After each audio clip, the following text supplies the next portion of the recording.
Lo hemos dicho en varias ocasiones durante este curso, el propósito de la iglesia hoy es ir y hacer discípulos. Y es por eso que también es importante hablar de números.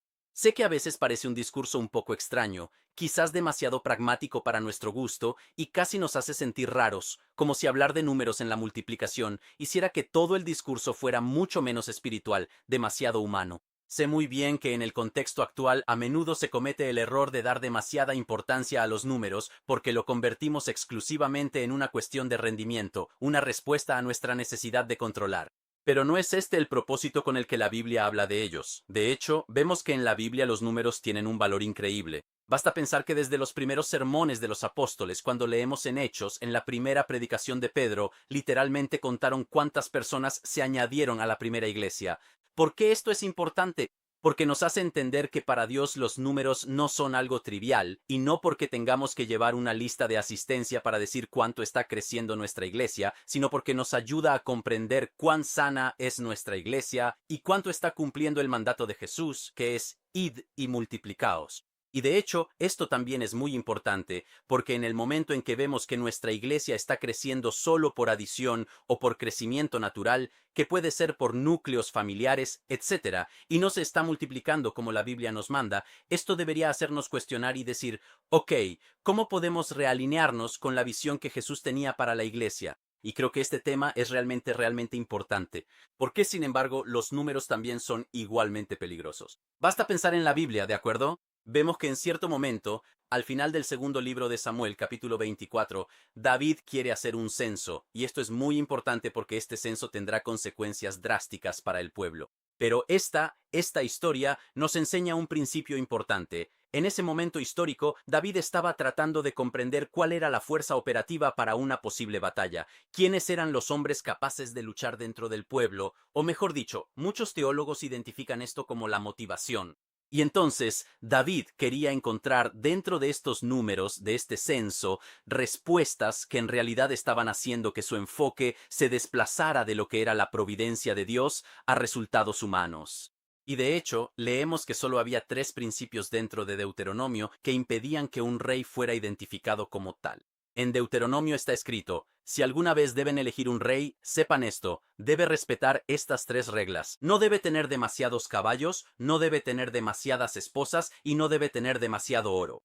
Y son 3 principios que tienen que ver con la cantidad, porque en el momento en que empiezas a poner toda tu confianza en tu fuerza militar, en tus riquezas y en lo que son tus placeres momentáneos, entonces estás desviando tu enfoque de lo que es la idea de Dios, de los números y de la multiplicación. Y es por eso que es extremadamente importante. A veces pensamos que hablar de números, o mejor dicho, contar, hace que nuestro servicio en la iglesia sea automáticamente menos espiritual, pero no es así. De hecho, simplemente lo hace menos ideal y más real. De hecho, creo que nuestro objetivo, cuando lo aplicamos al life, es definir números precisos para establecer un crecimiento y ver si estamos siguiendo y respetando los objetivos que nos estamos proponiendo junto con el Espíritu Santo. Por lo tanto, no debemos obsesionarnos con los números, pero sí debemos usarlos como una herramienta para ver la salud y analizar cómo nuestro grupo está creciendo y multiplicándose. Entonces, a nivel práctico, ¿qué significa este discurso sobre los números dentro de un life group? Sabemos que el sentido del life group es que sea un grupo pequeño, para que pueda ser íntimo, se puedan construir relaciones profundas y haya intercambios importantes. Entonces, en el momento en que el life se vuelve demasiado numeroso, será problemático construir estas relaciones de manera sana y al mismo tiempo, si el life es demasiado pequeño, podría volverse un poco desalentador para las personas porque tal vez se encontrarán siempre con los mismos 2 o 3, que además, si alguno falta esa vez, se quedan solo uno y el líder del life. Por lo tanto, para evitar estas situaciones, también es muy importante que definamos una estrategia de multiplicación basada en números reales. En general, recomendamos que un live deba multiplicarse apenas alcance entre 15 y 20 personas.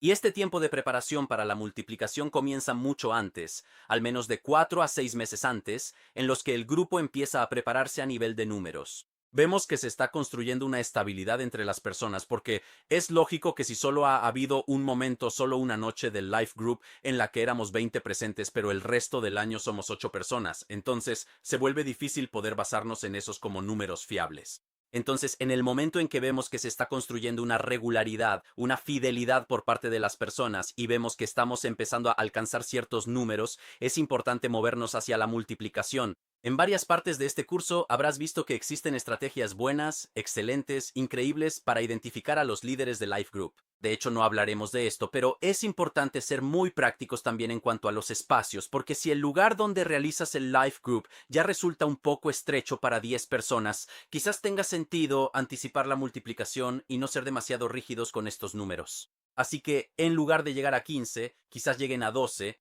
porque ven que ese grupo con 6 u 8 personas, ese ambiente, esa sala con 6 u 8 personas es perfecta. También son prácticos según las necesidades de su grupo y comprenden que la multiplicación debe tener una lógica relacionada con el territorio, con el discipulado y también, a nivel práctico, con aspectos como la edad. De hecho, en el momento en que ven que las edades tienden a converger hacia dos polos opuestos, puede ser un excelente momento para multiplicar y dividir en dos franjas de edad. Por lo tanto, es importante que prestemos muchísima atención, como líderes, a cómo está yendo nuestro grupo de vida, incluso en estos aspectos más prácticos. Basta pensar solo en esto. Jesús cuenta la historia del buen pastor. Él tenía 100 ovejas, pierde una y ve a las otras 99.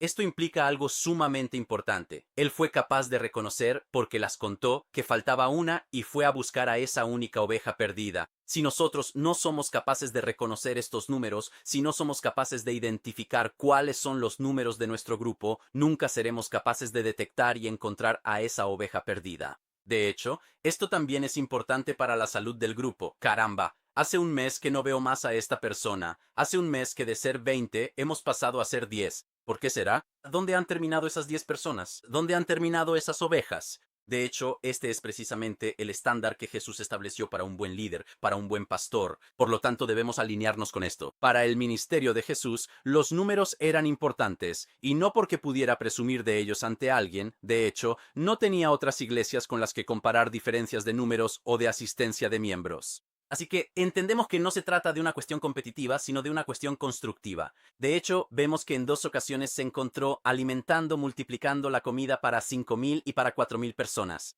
También en ese ambiente, en ese contexto, Jesús estaba contando a las personas, y no solo contó a las personas, también contó los bienes, los panes y los peces, y también contó cuánto sobró después de la multiplicación para cada uno de ellos, porque fue dividido, fue multiplicado, y al final quedaron cestas y cantidades precisas.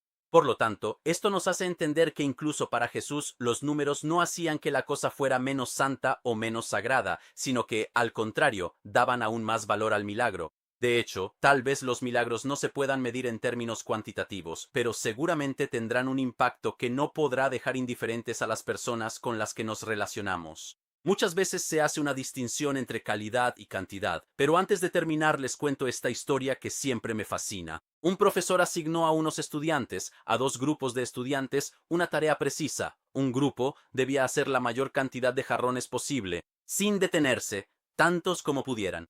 Al otro grupo, en cambio, les dio esta misión: hagan solo un jarrón, pero que sea perfecto. Y esta historia enseña la diferencia entre cantidad y calidad, porque nosotros imaginamos que el grupo que hizo solo un jarrón habría hecho el mejor jarrón, pero en realidad este experimento arrojó un resultado totalmente diferente. El grupo que hizo los mejores jarrones fue precisamente aquel que se dedicó a hacer la mayor cantidad de jarrones, porque tanta práctica, ese mayor volumen, les permitió perfeccionar tanto su resultado que lograron hacer jarrones increíblemente superiores al único que había hecho el grupo que tenía solo una tarea. Por lo tanto, no debemos hacer demasiada distinción. A veces nos enfocamos en esta diferencia entre calidad y cantidad, pero vemos que muy a menudo, tanto en la vida natural como en la vida espiritual, estos dos fenómenos coinciden.